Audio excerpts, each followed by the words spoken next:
মানুষ হিসেবে, একজন রাজনৈতিক নেত্রী হিসেবে তার যে গুণটি আমাকে বরাবর আকৃষ্ট করেছে, বিশেষত যখন রাজনৈতিক সংস্কৃতিতে রুচি, শালীনতা এবং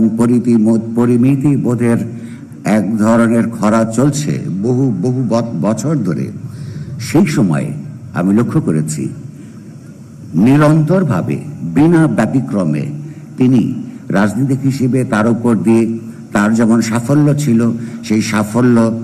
মোকাবেলা করতে গিয়ে তার উপর তার রাজনৈতিক প্রতিপক্ষ যে আঘাত যে দিয়েছেন, তার উপর তার পরিবারের উপর যে সমস্ত দুর্ভোগ গেছে, তার জন্যে তিনি কখনো প্রকাশ্যে তার বেদনাবোধের কথা, ক্ষোভের কথা, কোন নিন্দাসূচক বাক্য কখনো উচ্চারণ করেননি। আপাত দৃষ্টিতে এইটা খুব সহজ কথা হতে পারে, কিন্তু এই যে সংযম, পরিমিতি বোধ এবং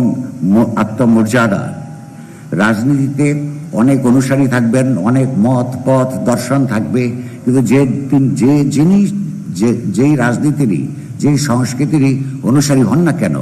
এই বিষয়টা আজকে বাংলাদেশের অসহিষ্ণুতার সময়ে অত্যন্ত গুরুত্বপূর্ণ বলে আমি মনে করি, এবং এইটা তাকে সারা জীবন ইতিহাসে অনন্যতার সঙ্গে স্মরণ রাখবে বলে আমার বিশ্বাস। 1971 সালের 25শে মার্চ রাতে বাংলাদেশের মুক্তিযুদ্ধের নিয়ে অনেক ইতিহাস বই লেখা হচ্ছে, কিন্তু এই কথাটা খুব বেশি জায়গায় লেখা হয়নি বলে আমি আপনাদের সঙ্গে ছোট্ট করে শেয়ার করতে চাই। তখন তিনি গৃহবধূ হিসেবে, তার স্বামী প্রয়াত প্রেসিডেন্ট জিয়াউর রহমান যখন মেজর হিসেবে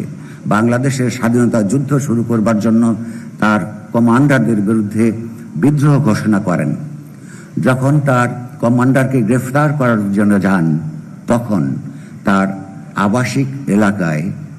একটা আর্মারি ছিল ছোট্ট। একজন অবাঙালি সুবেদার মেজর সেই আর্মারি ভেঙে অস্ত্র বের করে বাঙালিদের বিরুদ্ধে সশস্ত্র প্রতিরোধ করে তোলবার উদ্যোগ গ্রহণ করেছিল। ঠিক সে সময় বেগম খালেদা জিয়া একজন গৃহবধূ হিসেবে সামনে বেরিয়ে এসে সেই অবাঙালি সুবেদার মেজরকে ধমকে বলেছিলেন, জিয়া না আসা পর্যন্ত এইটা তোমরা খুলতে পারবে না। তার দৃঢ়চিত্ত সিভিলিয়ান মিলিটারি কমান্ডের মধ্য দিয়ে সেই দিন ওই আর্মারি নন বেঙ্গলি যারা প্রতিবন্ধকতা তৈরি করতে চাইছিলেন, করতে পারেননি। এটা এই জন্য অত্যন্ত উল্লেখযোগ্য এবং তাৎপর্যপূর্ণ ঘটনা যে বাঙালি স্বাধীনতাপন্থী কর্মকর্তারা যখন তাদের কমান্ডারদেরকে, অবাঙালি কমান্ডারদেরকে গ্রেফতার করবার জন্য যান, সেই সময়ে যদি ওই আর্মারি খুলতে পারত, সেইখানে যে রক্তারক্তির ঘটনা ঘটতে পারত, তার মধ্য দিয়ে কয়েকজন বাঙালি কর্মকর্তা, সেনা কর্মকর্তা কিংবা সৈনিক বেঁচে থাকতে পারতেন, এবং পরবর্তীকালের 27শে মার্চে বাংলাদেশের স্বাধীনতা যুদ্ধ করবার জন্যে যে আহ্বান জিয়া দিয়েছিলেন, তার যে ইতিবাচক প্রতিক্রিয়া সারা দেশের মধ্যে পড়েছিল, সেই ঘটনা ঘটতে হয়তো অসুবিধা হতো। ব্যাপারটাকে যদি আমরা এইভাবে দেখি, সেই দিনের আর্মারি খুলতে না দেওয়ার কারণে, যেটা বেগম খালেদা জিয়া করেছিলেন বাংলাদেশের স্বাধীনতা যুদ্ধের একেবারেই শুরুতে, তার একটা অপ্রত্যক্ষ অনন্য অবদানের কথা আমি আজ স্মরণ করছি।